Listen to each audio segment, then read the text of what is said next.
오늘도 썰녀를 찾아주셔서 감사합니다. 여러분의 구독과 좋아요는 영상 제작에 큰 힘이 되네요. 자, 그럼 사연 시작합니다. 안녕하세요. 저는 30대 중반 여자입니다. 정말 열이 뻗치고 손이 떨려 말도 잘 나오지 않습니다.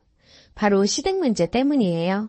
저희 부부는 결혼 5년 차 아이 없는 부부입니다. 신랑은 형 하나 있고 결혼한 지 3년 반 정도 된 것 같네요.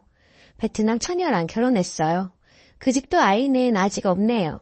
시어머니는 사발한 지 10년 정도 되셨고요. 시아버지 돌아가시고 땅이랑 재산 정리한 게 6억 정도 됐는데 신랑한테 10원 한 장 없이 다 형한테 물려주셨다고 결혼 전에 신랑한테 얘기 들었어요. 우리 신랑 어렸을 때부터 차별받고 자라서 집 부모 형제에 큰 정이 없어요. 그래서 저도 결혼 첫 해 명절에 왕래한 거 말고는 뵌 적 없었어요. 평소에 연락을 드리거나 살갑게 대하고 생신 챙기고 그러는 거 전혀 없네요. 남편하고 결혼하고 처음에는 저도 며느리가 어찌 그럴 수 있겠냐고 이것저것 챙기려 했는데요. 신랑이 네가 그러면 내가 힘들다고 알아서 할 테니 우리는 처가에만 신경 잘 쓰자고 엄포 아닌 엄포를 놔서 지금까지 뭐 고부 갈등이나 힘든 거 없이 형보다 먼저 결혼하게 만든 나쁜 년이라고 욕을 하시더군요. 그리고 제가 사간 과일 바구니를 저한테 던지셨죠. 그걸 보더니 신랑은 눈이 뒤집혔고 오든 오지 않든 난 예정대로 결혼 진행할 테니 누구 하나 숨 먹는 거 아니면 절대 연락하지 말자고 보지도 말자고 소리치고 제 손을 잡고 나왔어요. 저 없냐? 우리 사이 먹고 싶은 거 뭐 해줄까? 우리 사이가 최고다. 특히 엄마는 저보다 사이가 더 좋다고 하시네요. 이렇게 잘해주시고 예뻐라 해주셔서 좋은가 봐요. 그런데 얼마 전에 시댁에서 집안 문제로 할 말이 있다고 신랑한테 연락이 왔어요. 저는 안 갔고 신랑 혼자 갔는데 저녁 늦게 집에 들어왔어요. 신랑은 저한테 우선은 그런 일은 없다고 못 박았고 이야기 시작한다고 혹시 몰라서 아예 녹음을 했으니 들어보라고 하더라고요. 시어머니가 재작년부터 건강이 많이 안 좋아져서 인공관절 수술도 받고 뇌수술도 받고 이런저런 수술을 많이 받으셨대요. 베트남 며느리가 간병을 하는 게 한계가 있으니 간병인도 써보고 본인도 간병하고 했는데 좀 나아진다 싶었는데 치매 초기 증상 진단 받으셨다고 했대요. 그러면서 하는 말에 너도 알다시피 우리 와이프가 한국 사람이 아니라 언어도 문화도 모든 것이 서투다. 치매 걸린 어머니 요양원 모실 수 없지 않냐. 자식된 도리로 그렇게 하는 꼴은 못 본다. 마음 같아선 내가 계속 모시고 싶지만 어머니가 장남이 모시는 건 원치 않으실 것 같고 원치도 않으신단다. 본인도 이제 늙었고 몸도 성치 않으니 며느리가 해주는 밥 먹고 싶다고 하시는데 그래도 한국 며느리가 해주는 한국 음식 먹어야 빨리 기력 차리시지 않겠냐. 너희가 모시면 다달이 돈을 주겠다. 너희네 살면 얼마나 사시겠냐. 솔직히 그간 일 생각하면 엄마도 나도 널 용서하긴 힘들지만 그래도 형으로서 먼저 연락했다고 결혼 전도 그렇고 결혼 후도 그렇고 너 자식된 도리 한 번 제대로 한 적 있냐? 솔직히 이런 이야기까지는 하지 않으려 했는데 재수 씨도 결혼하고 시댁이 생겼는데 이렇게 무관심하게 살아온 거 며느리로서 최악이다. 며느리 도리도 하지 않았는데 그래도 엄마는 며느리라고 보고 싶고 예쁘단다. 어머니 간병하면서 너희 부부가 좀 느끼는 바가 있었으면 좋겠다. 라고 형이 이야기했다더군요. 남편 이야기를 듣고 있자니 정말 어이가 없고 화가 나더군요. 정말 자기들 편한 대로 생각하고 살고 있더군요. 제가 그렇게 느낄 정도니 남편은 얼마나 화가 나겠어요. 그래서 남편은 좋은 거 맛있는 거 비싸고 고급진 거 하다못해 아버지 돌아가시고 유산까지 네 입에 다 들어가고 네 몸에 다 발랐는데 왜 치매 걸린 어머니를 나랑 와이프가 모셔야 하냐고. 자식 도리? 자식 취급을 받아야 자식 도리를 하지. 결혼한다고 처음 인사 가서 과일 바구니 맞은 사람이 며느리 도리해야 되냐고 대받아 쳤대요. 또 한 번도 내가 엄마 뱃속에서 나온 자식이란 걸 느껴본 적이 없으니 유황병원에 맡기든 베트남 형수가 간병하든 네가 간병하든 니들끼리 알아서 하라고. 유산 물려받았으면 너도 이 정도는 각오하고 받았어야지. 네 배부르고 네 좋은 거 엄마랑 니랑 다 하고 뒷수발은 나 하라는 거냐고. 치매에 걸리든 중풍에 걸리든 나는 절대로 못 모시니 알아서 하라고 한바탕 하고 왔더군요. 신랑은 시어머니 모실 일 전혀 없으니 걱정도 하지 말고 동감아 장례식장에서 만나는 거 아닌 이상 볼일 없으니 걱정하지 말아라 하며 혹시 모르니 저만 괜찮으면 이사도 가고 전화번호도 바꾸겠다고 하네요. 남편의 말을 다 듣고 짠한 마음에 꼭 안아줬네요. 불쌍한 저희 남편 얼마나 마음이 안 좋을까요? 그래도 부모인데 절해하는 남편 속은 얼마나 분들어질까 하는 생각이 드네요. 제가 중간에 어떻게 대처를 해야 좋을지 모르겠어요. 솔직히 저한테 하신 거를 생각하면 저도 다시는 보고 싶지 않아요. 그런데 남편한테는 그래도 부모잖아요.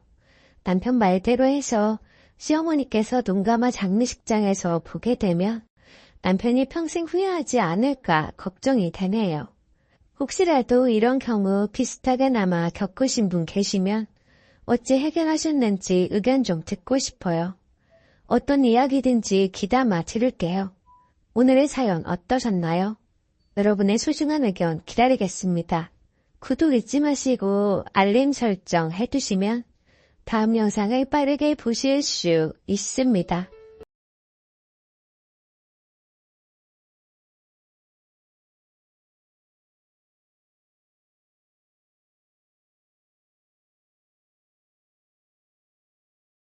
참 부족하기에 전 잘못한 거 없다는 처지예요. 하도 저에게 너무했다고 말을 하길래 댓글 보고 사과하든 사과받든 하려고 합니다. 소소하게 신우이는 저에게 막말을 참 많이 했어요. 그 옷 어디서 샀어요? 언니는 참 검소한 것 같아요, 사람이. 브랜드보다는 보세 옷을 많이 입잖아요. 하면서 돌려가기는 기본이고 살 좀 빼라는 둥, 좀 꾸미고 다니라는 둥, 뒤에는 꼭 농담이라는 말을 붙여가면서 사람을 더 기분 나쁘게 했어요. 그런 일들이 비일비재했고 사건의 주축이 된 일은 제가 아기를 낳고 난 뒤였어요. 첫 아들이 태어났을 때 속눈썹이 너무 길더라고요. 유난히 긴 속눈썹에 참 신기하고 귀엽다고 생각했죠. 우리 부부를 닮아 쌍꺼풀이 없지만 속눈썹이 길다 보니 눈이 너무 예쁘다는 말을 참 많이 들었습니다. 그런데 속눈썹 가지고도 신우한테 독설을 들을 줄은 몰랐어요.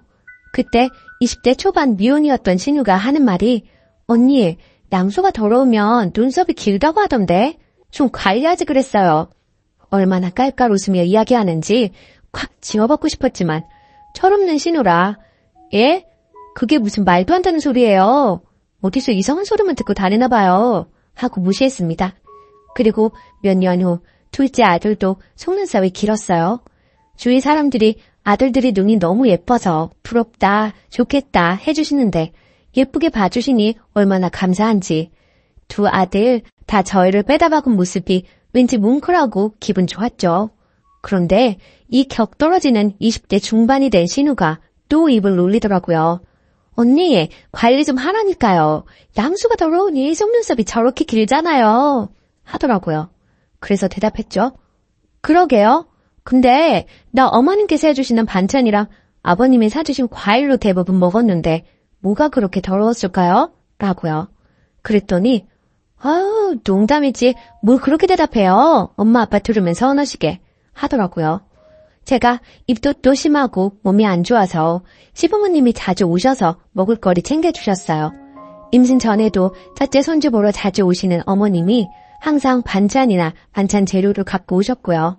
한 번씩 시댁 모임 가면 시부모님이나 남편은 가만히 있는데 신우 이것이 저를 한 번씩 뒤틀어요. 저보고 이것저것 시키고 일 부리려고 하는데 그렇다고 당하고만 있는 저는 아니거든요. 한 번은 저보고 엄마가 요리 다 하고 힘들었으니 언니가 설거지하게 엄마는 가만히 있으라고 하길래 네, 어머님이 맛있는 거 해주셨는데 당연히 설거지 해야죠. 근데 아가씨도 아무것도 안 했죠? 같이 해요. 제가 해물 테니까 거품 내주세요. 어머님 음식 맛있게 얻어먹었는데 아가씨도 일해야죠. 하면서 같이 일하게끔 했어요. 저 일부러 골탕 먹이려는 거 뻔히 알고 있었고 제 실수에 어쩔 수 없이 설거지 하면서 입 툭 튀어나와 있더라고요. 어쨌든 다시 본론으로 돌아와서 그 뒤 신우가 시집가고 허니문 베이비로 아들 출산했어요. 그리고 며칠 전에 시조카 100일이라 신우 집 다녀왔습니다. 시조카 직접 본 건 처음이었는데 속눈썹이 길더라고요. 어라? 이때다 싶어서 말했습니다. 물론 100일 잔치 끝나고 사진도 다 찍고요. 아가씨, 김신 때 아무거나 막 먹더니 아기 피부가 안 좋네. 그러길래 커피랑 과자랑 많이 먹지 말라고 했잖아요. 100일 전에 피부가 이런 건 또 처음 본다. 그리고 아가씨 양수도 많이 더러웠나 봐요. 어째 속눈썹이 우리 애들보다 더 기네요. 난 또 아가씨는 관리 잘할 줄 알았는데 헛똑똑이네. 그랬더니 갑자기 우네요. 그래서 또 이야기했어요.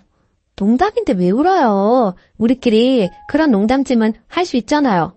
그랬더니 펑펑 울어요. 달래줄 마음도 없고 계속 울고 투덜대는 거 듣기 싫어서 빠르게 점심 먹고 집으로 왔습니다.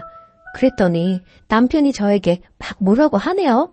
결국에는 남편과 말다툼을 했습니다. 아까 말이 너무 심하잖아. 100일 된 아이 예쁘다는 말만 해줘도 모자란데 그게 뭐냐? 혹시 그때 한 말 아직도 마음에 담아두고 그러는 거야? 철없는 애가 한 말을 그냥 넘기고 말지 뭘 또 똑같이 갚아주려고 하냐? 하더군요. 늘 아가씨가 농담이라고 하는 말에 비수 꽂혀가며 살았어. 똑같은 말 대갚아줬을 뿐인데 그게 펑펑 울 일인가? 난 남한테도 막말 잘하길래 본인은 상처 안 받을 줄 알았지. 아, 그래서 똑같이 하니 속 시원하냐? 그냥 넘길 수도 있잖아. 꼭 그렇게 울려야 해? 무슨 말도 안 되는 말 하면서 애한테 상처를 줘. 양수 더러우면 속눈썹 길다는 거 네 동생한테 배운 거야. 잊고 있다가 조카분이 생각나서 한 말이야. 농담인데 왜 우냐? 네 동생은 그런 농담 해도 되고 나는 왜 안 되는데? 그랬더니 그 뒤로는 할 말이 없는지 한숨만 푹푹 쉬고 결국 지금은 냉전입니다. 이거 제가 속이 좁은 건가요? 저는 할만하니까 했다고 생각하거든요. 후기. 남편에게 댓글들 다 보여줬어요. 처음에는 댓글들이 칼날이 되어 자기 마음에 박히는지 더 화를 내더니 하루 지나서는 자기가 대신 사과한다고 미안하다네요. 자기는 자기 동생이라 워낙 툭툭 내뱉는 말에 익숙해져서 상처라고 생각을 못했는데 대신 사과한다면서요. 그래서 신우가 그동안 했던 험한 말들 사과하기 전까지는 저는 신우 만날 생각이 없다고 본인도 자기가 한 말인 걸 잘 알 텐데 내 사과 기다리지 말고 스스로 사과한다면 그나마 가족의 정으로 용서해주겠다고. 근데 스스로 사과할 마음이 없으면 인간이 덜 된 거라고요. 남편도 신우랑 자리 만들지 않겠다 하며 알겠다 하네요. 그동안 작은 독설들은 받아치거나 참으면서 넘어갔는데 이번 일로 저도 대놓고 싸우고 똑같이 해줘야겠다 싶었어요. 속이 좀 시원하더라고요. 아무튼 조언 모두 정말 감사했습니다. 댓글. 완전 잘하셨어요. 확인사살 해줘요. 조제 가졌을 때는 관리 잘하라고. 남편은 남의 편이라 그래요. 그냥 깡그리 무시해줘요. 댓글 2.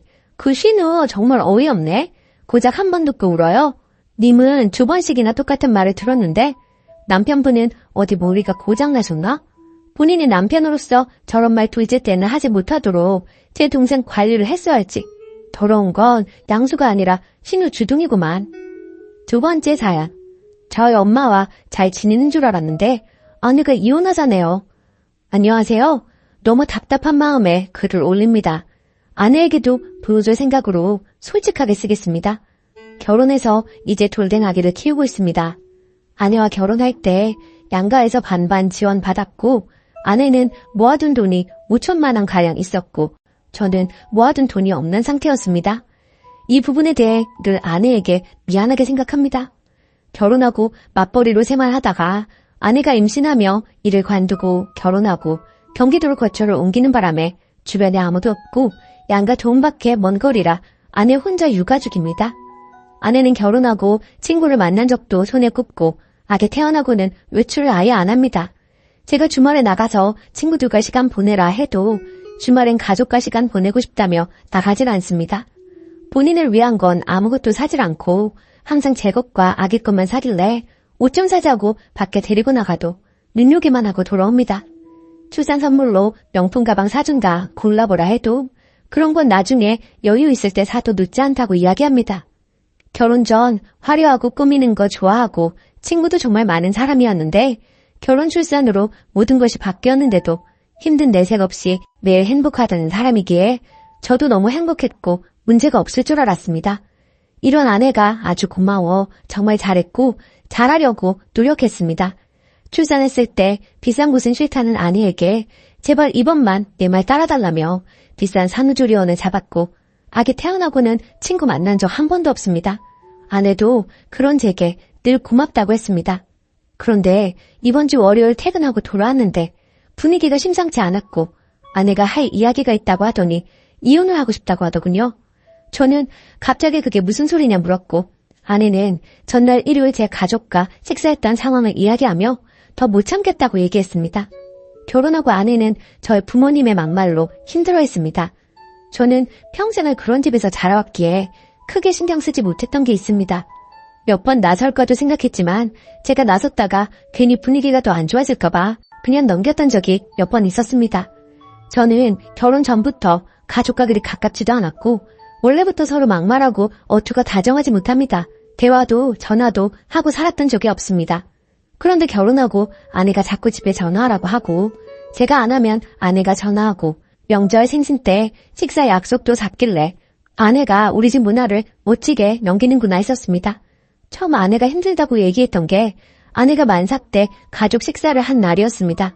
그날도 저희 부모님께서 아내에게 좀 모욕적인 말을 하셨고 저는 분위기가 안 좋아질까봐 그냥 가만히 있었던 것 같습니다. 아내가 그날 여태는 그냥 넘겼지만 아기 앞에서는 이런 모습 보이고 싶지 않다며 날 야라고 부르시는 것과 명령체를 쓰시며 비하하는 말, 모욕적인 말을 하시는 걸 못하게 막아달라고 했습니다. 솔직히 여태 그냥 넘겨놓고 이러는 게 저는 이해가 안 가기도 했습니다. 그리고 솔직한 말로 진짜 저는 부모님을 안 보고 살아도 상관없어서 그냥 우리 부모님 보지 말고 살자고 했고 아내는 그런 걸 원하는 게 아니라며 그냥 잔인 장모님이 저를 대하는 것 정도만 원한다고 이건 네가 바로 잡아줘야 한다고 했습니다. 그날 이후로 몇 번의 가족 식사가 있었고 부모님께서 거스르는 말씀은 몇 번 하셨지만 심하지 않아 그냥 넘어갔던 걸로 기억합니다. 아내도 별말 없길래 괜찮은 줄 알았는데 갑자기 이혼하자 하니 전 너무 벙찝니다.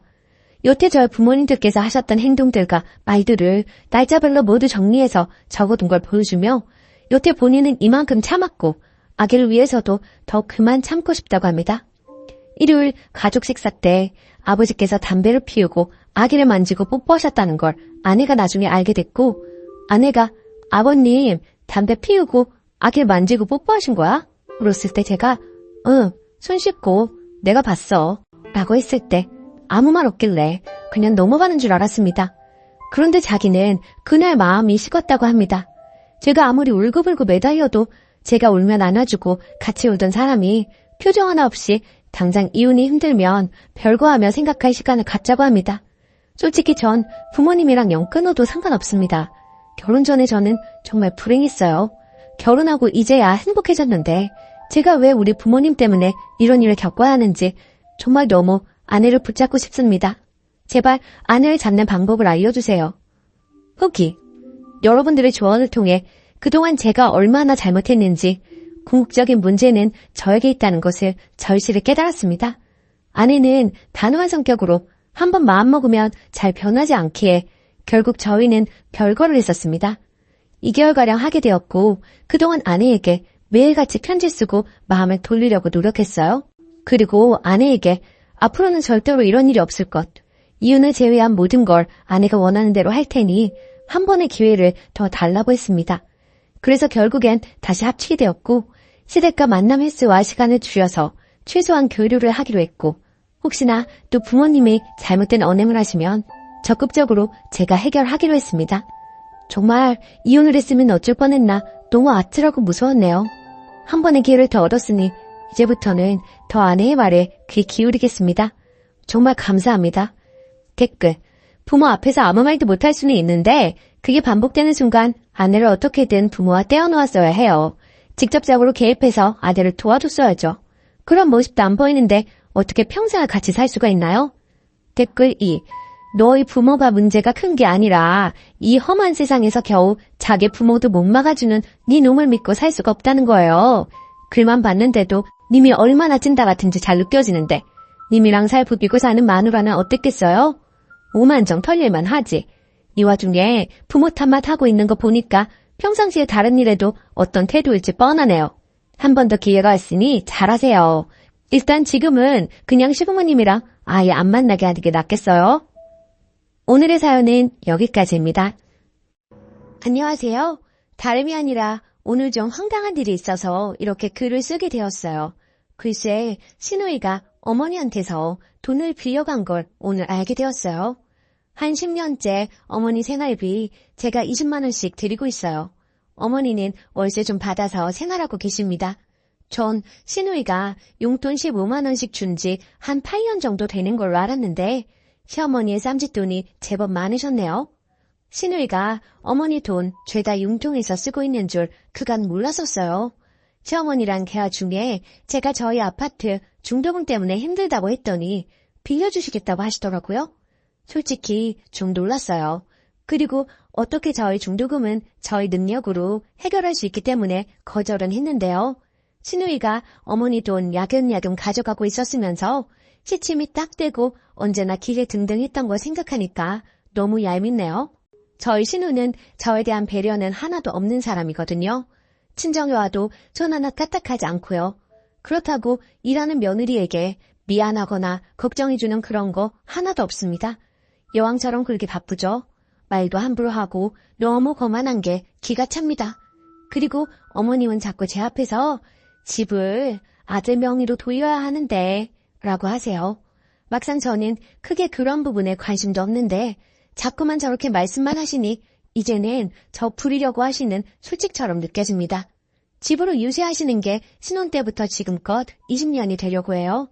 그리고 솔직히 집 전세금 빼면 1억도 안 되고요. 시누이 가져간 돈이 어렴풋이 8천에서 9천 정도 되는 것 같아요. 그럼 시누이 한 찰 다 가지고 있고 어머니 갑자기 돌아가시면 방법은 없죠. 그저 시어머니는 집을 아들 명의로 바꿔야 하는데 말로만 하시고 유세만 하시네요. 시누이는 돈 욕심도 많고 아주 독하고 모진 성격이에요. 늘 돈 굴릴 생각만 하고 돈 거립니다. 그러니 무슨 일이 생겼을 때 돈 내놓을 사람이 아닙니다. 아무래도 어머니가 시누이 가머니설에 농락당하시는 것 같아요. 원래부터 손아래 시누이 너무 거만해서 늘 불편했는데 아마 돈 문제 불거지면 한치 양보도 없을 것이 불보듯 뻔합니다. 저는 맏며느리라고 불임당하고 구박받고 이혼만 당하고 산 것 같아서 어이없어요. 시누이 나중에 지가 마지노릇도 불사하겠다고 하면 말릴 이유도 없지만 노릇 같은 거 할 위인도 못 되고요. 저희 남편은 시누이가 저리 설치는데도 불구하고 제 말에는 귀도 안 기울이네요. 한마디 하고 싶은데 어떻게 해야 할지 고민입니다. 추가, 많은 관심 감사드립니다. 참고로 말씀드리면 위에도 언급했듯이 시어머니한테 중도금 안 빌립니다. 힘들긴 하지만 해결할 수 있어요. 그리고 시누이가 돈 가져간 거 좀 눈치가 엿보여 중도금은 그냥 흐린 말이었는데 어머니가 반응하신 거죠. 딸이 돈 빌려가도 친정에는 안 갚아도 된다는 건 도둑년 신부 아닐까요? 시누이는 그러고도 남을 것 같아서 더 열이받아요. 그간 시누이한테 상처받고 쌓였던 게 더 큰 것 같습니다. 그렇지 않았다면 이렇게까지 열이받지는 않았을 것 같아요. 돈이야 원래 없었다고 생각할 수도 있는 문제이지만 시누이 하는 짓이 정말 밉상이거든요. 지 오빠한테는 너무 여우같이 예쁘게 보이려고 합니다. 하지만 저는 물론이고 저희 아이들한테는 쌀쌀 맞고 냉정합니다. 너무 여우 같은 시누이 앞에서 속절없이 당하는 제가 너무 바보같이 느껴지고 황당해서 하소연해봤어요. 집에 들어가니 시어머니는 시누이 사진 닦고 계시고 자기 딸은 너무 아까워 부엌 근처에는 얼씬도 못하게 하시는 분이 돈까지 다 빌려주셨다고 하니 속상하더라고요. 팔이 안으로 굽는 건 맞는데 남의 자식 대하듯 며느리를 이렇듯 소외시키고 자기들 좋은 대로만 행동하는 시어머니랑 시누이가 얄미워요.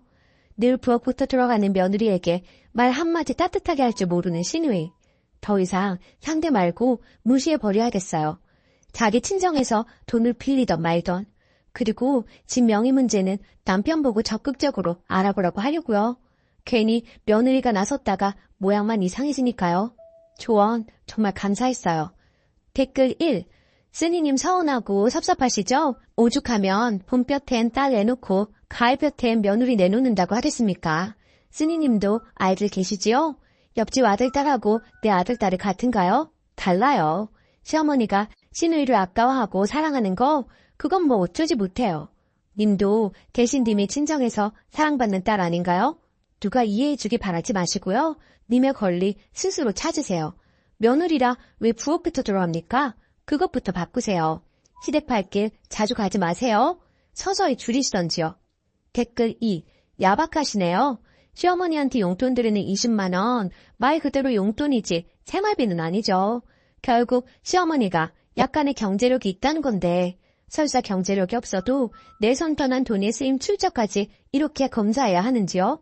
어머니로서는 시누이가 딸인데 아들만 자식인가요?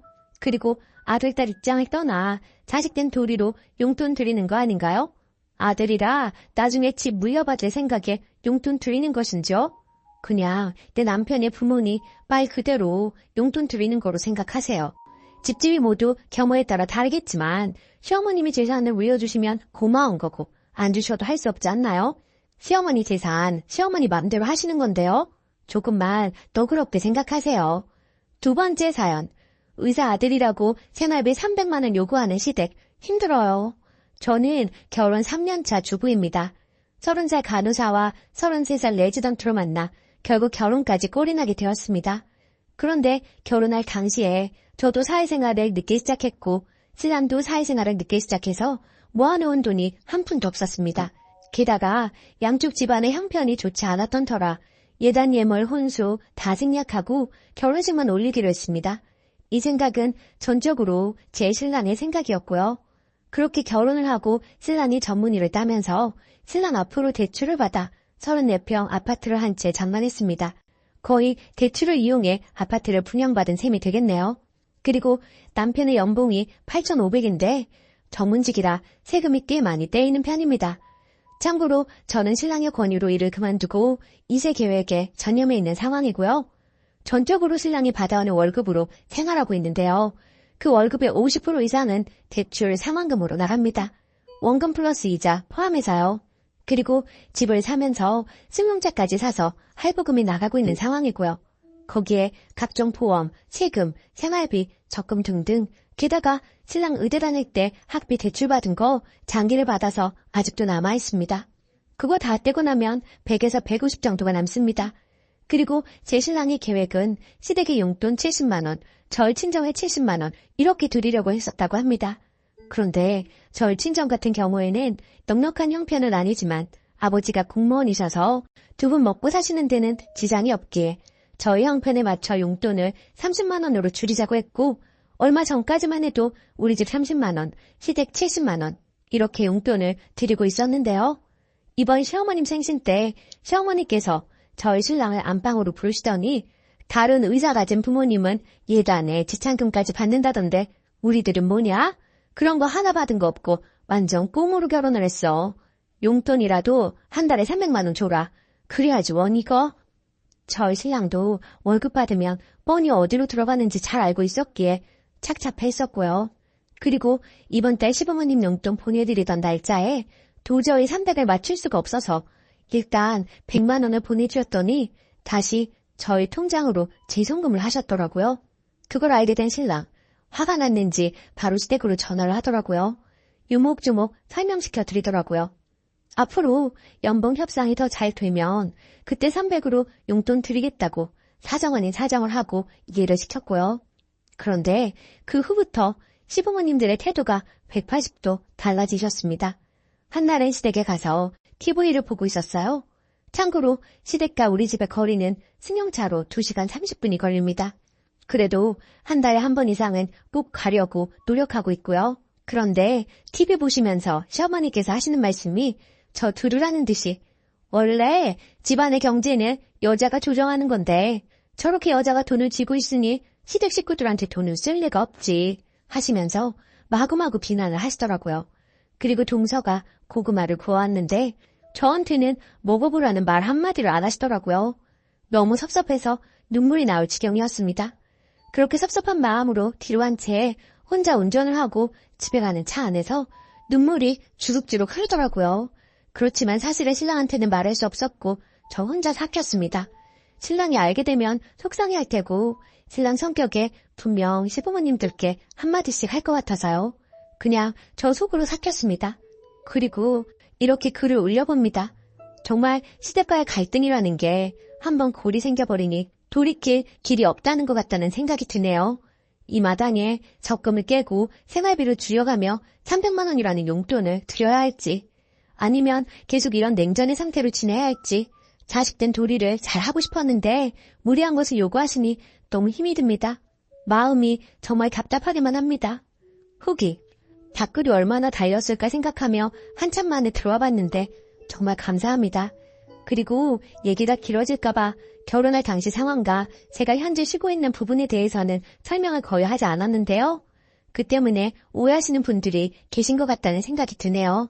우선 제가 결혼할 당시에 혼수와 예단 그리고 신랑 측에서 해주기로 한 예물 다 생략했다고 말을 드렸었는데요. 이야기하자면 너무나도 길지만 최대한 줄여서 얘기를 해보자면 저희 아버지가 공무원이시긴 하시나 어머니께서 꽤 오랜 투병 생활을 하셨던지라 집안 형편이 많이 좋지 않았습니다. 물론 지금은 완쾌되셨고 형편도 어느 정도 자리를 잡은 상황이고요. 하지만 그때 당시 저는 아무것도 가진 것도 없는 데가 무슨 결혼이겠느나 싶어 일단 결혼은 포기하고 살고 있었습니다. 그러던 중에 지금의 신랑을 알게 된 것이고요. 그때 당시 제 신랑 끊임없이 저에게 다가왔고 제 마음 잡으려고 고생 많이 했던 사람입니다. 그럼에도 그런 신랑의 마음 저는 받아줄 수 없었고요. 저의 못난 현실 때문에요. 그런데 그런 사정을 다 알게 된 신랑이 저를 다 이해해주고 감싸주더라고요. 그렇게 그 사람의 진심이 통했고 결혼에 꼴이 나게 된 것입니다.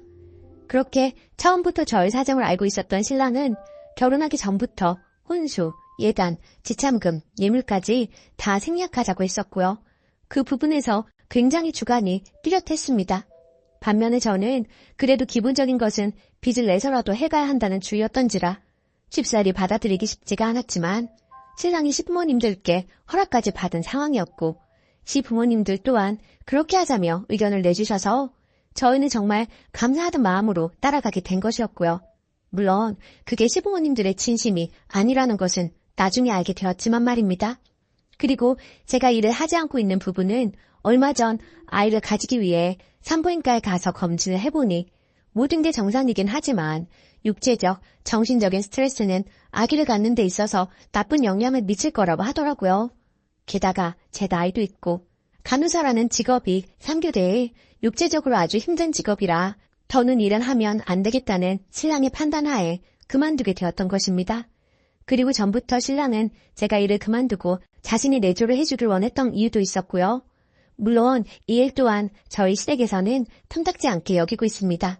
그거라는 신랑 답답했는지 매번 시부모님들과 싫은 소리 할 때도 많았고요. 그렇지만 매번 제 편에 서서 제 얘기를 들어주는 신랑이 있어서 그나마 숨통은 좀 트입니다.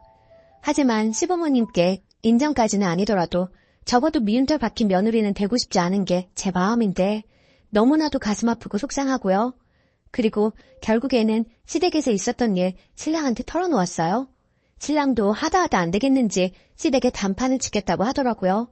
300은 사실 말도 안 되고 그렇다고 적금 깨고 하는 건 모두들 극구 반대하시기도 하고 적금 깨고 그 돈 다 쓰면 그 뒤에 계속 300을 드릴 수도 없는 현실이니까요. 모든 게 너무 무리된다 싶은데 저렇게 화만 내시니 시댁하고 사이가 틀어지더라도 결판을 내자는 것이 신랑 입장이자 저의 결론이네요. 마음이 모질어야 하는데 가슴이 아픈 건 사실이에요. 시부모님 공경하면서 잘 살고 싶었는데 뜻대로 되지 않네요. 모든 조언 감사합니다. 답글 써주신 분들께 감사드립니다. 댓글 남편분에게 말하는 게 좋을 것 같아요. 혼자 삭히면 그게 병이 됩니다. 저도 한 달에 생리 벌어오는 돈 160 가지고 생활을 하는데요. 이래저래 시댁에서 돈이 없네, 뭐가 필요하네, 이래서 들던 적금마저 깨서 해드리려고 하니까 이제 자연스레 그런 얘기를 하십니다. 한 번 했던 행동이 이제 버릇이 되어서 저희는 땅 파면 돈 나오는 기계인 줄만 아세요.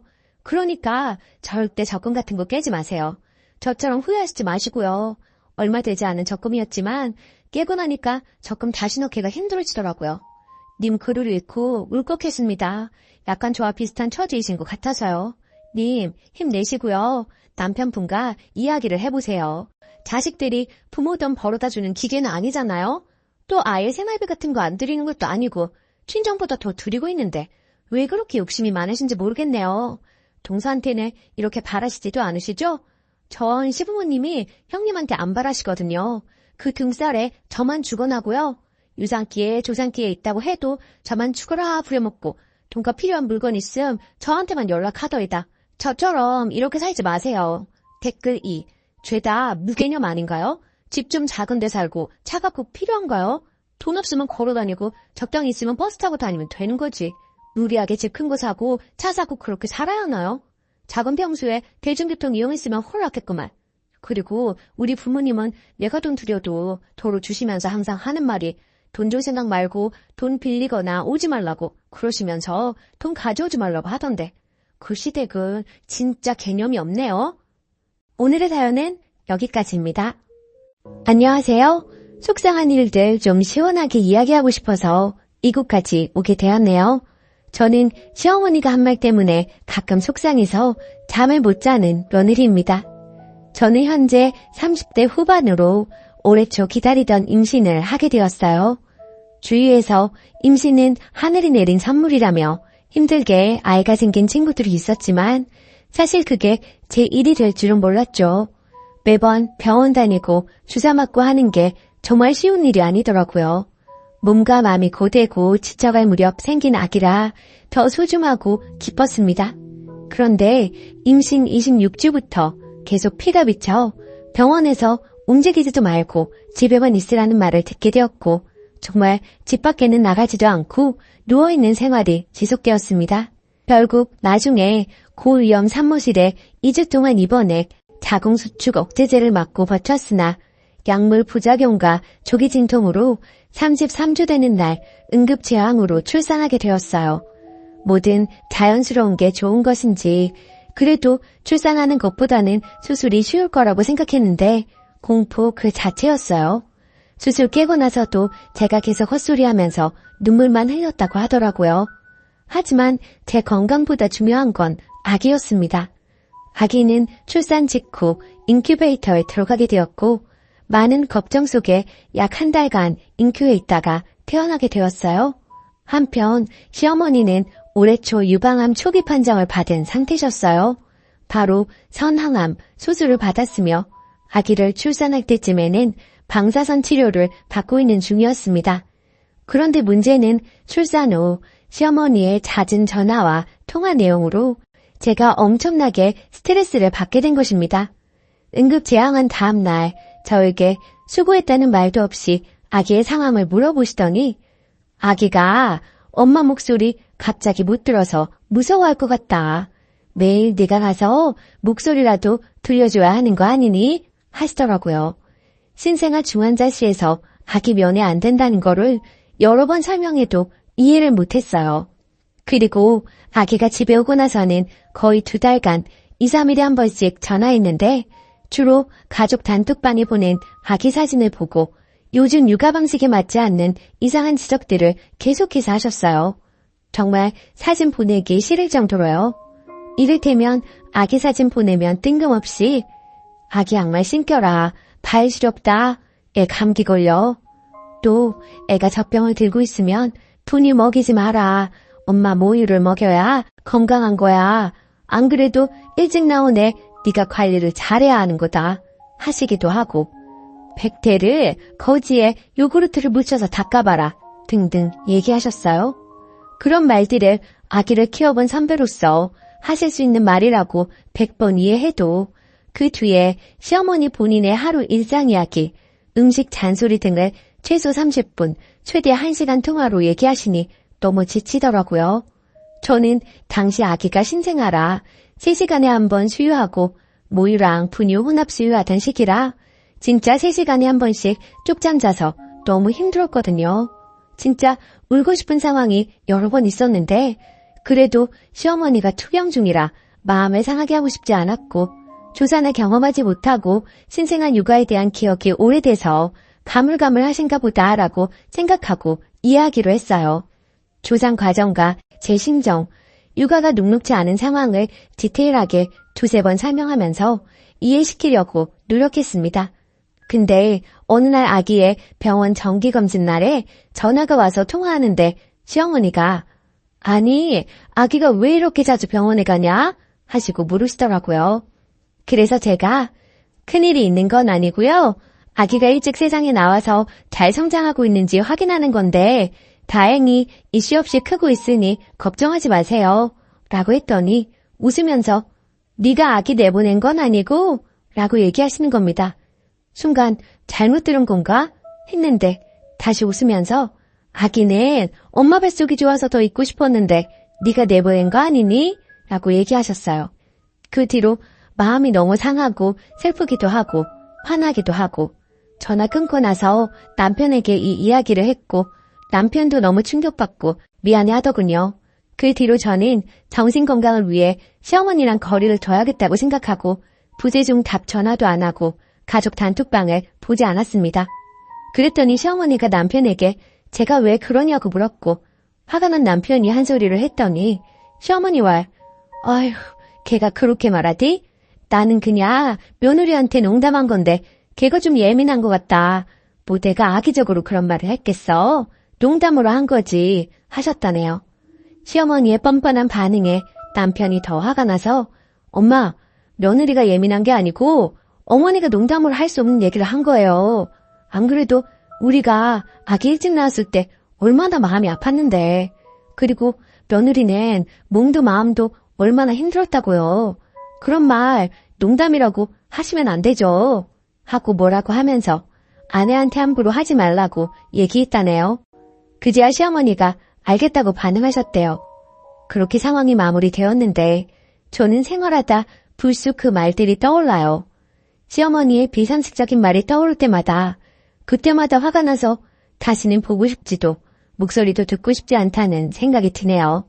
그래서 앞으로 올 설날에 너무 시가에 가기 싫은데 남편, 아기, 그리고 치료 중인 거 고려하고 꼭 참아야 되는 건지 혼자 답답하고 너무 스트레스 받는 중입니다. 어떻게 하는 게 현명할까요? 후기. 결국 이번 설에는 안 가기로 남편하고 합의했어요. 아이 때문에 움직이기도 어렵고 다 안 가기로 했고요. 지금은 시어머니랑 불편하고 어색하겠지만 점점 이렇게 멀어지는 분위기를 만들어야 나중에 서로 힘들지 않을 것 같네요. 단톡방도 나와버렸어요. 사진은 남편이 자기가 보낸다고 하더라고요. 그게 저희 사정에 맞는 것 같고요. 조언해주셔서 감사했습니다. 댓글. 안 내키면 설날에도 가지 마요. 엄마가 행복해야 아기도 행복합니다. 남편에게는 밤에 잘 때도 생각나고 너무 스트레스라고 하시고 상처받은 마음이 풀리려면 시간이 좀 필요할 것 같다고 하세요. 그래도 남편이 정상이라 천만다행입니다. 남편까지 승리 보고 예민하다고 몰아붙이면 이번 생은 힘들어서 어떻게 사나요? 댓글 2. 농담 아닙니다. 지 귀한 손자 달수 못 채우고 내놨다고 화풀이하는 거예요. 자기 딴에는 직접 화 안 냈으니 자기 정도면 좋은 사람이라고 생각하고 있을지도 모르겠네요. 연락하지 마시고 손주도 보여주실 필요 없습니다. 남 마음 아픈 줄 모르는 사람하고 깊게 연관되면 고달픕니다. 2번째 사연. 친조카와 사촌조카는 당연히 다르다고 생각하는 제가 인정머리 없는 건가요? 안녕하세요. 29살 여자입니다. 제 상식과 벗어난 일을 겪어서 이곳이 결혼하시고 실제 조카, 자녀가 계신 분들이 많을 것 같아 조언 좀 구하고자 이렇게 글을 남깁니다. 제목 그대로 사촌 조카와 친조카는 당연히 다르지 않나요? 사촌 언니는 외동이고 사촌 조카는 올해 7살, 4살, 친언니의 딸은 올해 3살입니다.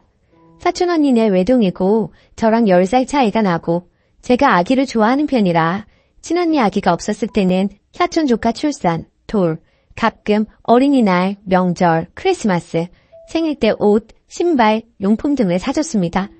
그 후로 친언니가 임신하고 제 친조카가 태어나다 보니 당연히 저도 제 친조카에게 모든 것들이 몰빵이 되었고 친조카가 태어나기 전보다 사촌조카에게 주는 선물 등의 빈도수가 자연스레 줄었습니다. 운 좋게 좋은 직장에 다녀서 또래보다 좋은 연봉 받고 복지 좋은 회사 다니고 있어 조카에게 사주는 선물이 개수도 가격도 조금은 높고 시간도 많이 보내고 있습니다. 자랑은 아니고 사전 설명차 말씀드리는 겁니다. 그리고 제가 일주일 전에 영국으로 출장을 다녀왔는데 버버리 유아 제품이 한국보다 저렴해서 내년에 입을 트렌치코트, 치마 등을 조카 크리스마스 선물 기념으로 사왔습니다. 어제 부모님, 언니 부부랑 저녁 먹기로 해서 본집에 갔더니 사촌언니 부부, 이모가 저녁 약속 전에 시간이 남아 오랜만에 들렀다고 집에 있었어요. 엄마나 언니도 제가 버버리나 다른 장난감 가져올지를 모르고 따로 연락을 안 해줬기에 제가 쇼핑백이랑 장난감을 양손에 들고 나타나니 뭐야? 라고 해서 친조카 선물이다 하고 출장 간 김에 샀다 하면서 작은 방에 넣어놨고 그 자리에서 보여주고 예쁘지? 뭐 이러면 좀 그렇고 재수없을 것 같아서 이모네 식구들 있을 때는 열어보지도 않았습니다. 근데 사촌언니가 내 거랑 우리 애들 건 없어? 이러길래 이건 나도 비싸서 못 입어 하면서 장난질에 넘겼는데 저만 장난이고 사촌언니는 장난이 아니었나 봐요.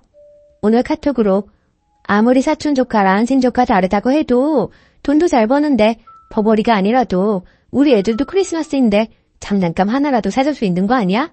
만약 준비 못했으면 기분 좋게 용돈이라도 조금 한 번 줄 수 있는 거 아니야? 라고 메시지가 왔더라고요. 저로서는 어이가 없어서요. 퍼부으려다가 엄마랑 이모 사이 생각해서 언니랑 이모 애들 있는지 몰랐다. 그리고 버버리는 나도 영국 간 김에 산 거고 사실 그동안 내가 언니네 애들 사촌 조카 치고는 돌, 생일 등등 챙길 만큼 챙겼고 우리 언니도 뭘 해주면 고맙다고 하지 당연하게 바라지 않아. 이랬더니 돈 잘 벌고 좋은 직장에 능력도 있는 줄 알았더니 이런 것도 사촌이라고 제거했던 거니? 어쩌고 하길래 저도 못 참고 언니는 나한테 뭘 해줬길래 당당하게 바라는 거야? 내가 공부하고 시험 보고 회사 좋은 곳 간 거 내가 내 능력으로 간 거지. 언니가 나한테 축하한다는 그 말 제외하고 나한테 뭐 해준 거 있어? 내가 열심히 해서 얻은 결과에 대해 왜 모임 칭찬하려고 하는데. 그리고 나 땡땡이한테 지금 해주는 거 신영부한테 받은 고마움 갚는 거다. 나 시험 합격하고 취업했을 때 고생했다며 가방 사주고 생일 때 뭐 사주고 했는데 내가 받은 게 있으니까 갚는 거지. 그냥 무조건적으로 봉사하고 퍼주는 게 아니야. 그리고 설사 내가 내 언니한테 무조건적으로 봉사한다고 해도 언니한테 이렇게 설명할 필요도 없고 라고 하니 그래 너 잘났다. 언제까지 그렇게 잘나는지 한번 볼게. 이러길래 그냥 차단하고 씹었습니다. 같이 욕해주세요 이런 의도 아니고 제가 센스가 좀 없었던 건가요? 사촌언니 큰딸은 내년에 학교 가니 가방이라도 사줘야겠다고 생각하고 있었는데 얘한테 그러면 안 될 수도 있지만 그 생각도 싹 사라지고 정 떨어져서요. 추가. 어제 글 올리고 댓글 달아주신 거 오늘 아침에는 읽을 수 있는 개수였는데 지금은 아침보다 더 많은 댓글이 달렸네요. 먼저 소중한 의견 감사합니다. 그리고 오춘조카라는 거 촌스로는 아는데 하도 사촌조카 사촌조카 하다 보니 글이 이렇게 적었는데 앞으로는 확실하게 오춘조카라고 하려고요. 왜 그동안 선물을 많이 해줬느냐 하는데 사촌언니 아이들을 이모가 봐주고 있고 엄마랑 이모가 사이가 좋고 집도 가까워 서로의 집 막내가 잦았습니다. 그러다 보니 저희 엄마도 저도 자연스레 사촌언니 자녀에게 정이 쌓이고 예뻐해서 자발적으로 사준 거고 사실 엄청나게 많이 자주 무엇을 사주지는 않았습니다. 저도 눈치가 있고 어마어마한 명품 선물도 아니고 겨우 버버리 가지고 자랑하는 건 없어 보인다 생각해서 만약에 사촌언니네 식구들이 있는 거 알았으면 차에 두고 올라갔을 겁니다. 엄마한텐 얘기했고 이모도 사촌언니한테 이야기를 들었는지 오늘 전화로 자초지종이랑 카톡 내용 등 설명하니 미안하다고 언니가 그런 거 이모가 대신 사과한다고 사촌언니 주의시키겠다며 너무 마음 상해하지 말라고 했습니다. 이모가 잘못한 것도 아닌데 괜히 좋은 날 분란이 일어나서 심란하더라고요. 또한 친조카에게도 너무 퍼주지 말라는 댓글들 많이 보았는데 사실 저도 언니도 당연히 알죠. 나중에 제 아이가 생길 때까지만이라는 걸요. 그리고 경제적으로는 언니네 부부가 훨씬 풍족해서 제가 조카에게 선물 안 해도 사실 조카가 크는 데는 영향이 없고 형부가 언니 선물할 때 똑같은 브랜드 품목을 저에게 선물해준 적도 있고 굳이 따지자면 언니랑 형부가 저한테 더 많이 해줬지 덜 해주지는 않아서 저도 이렇게 조카한테 하는 겁니다. 엄마와 이모 사이 때문에 아예 척을 지고 남남으로 살기는 힘들겠지만 이번 기회로 사촌 언니 자녀에게는 학교에 가든 생일이든 뭐든 더는 뭘 챙겨주지 않으려 합니다. 시간 내어 댓글 달아주셔서 감사합니다.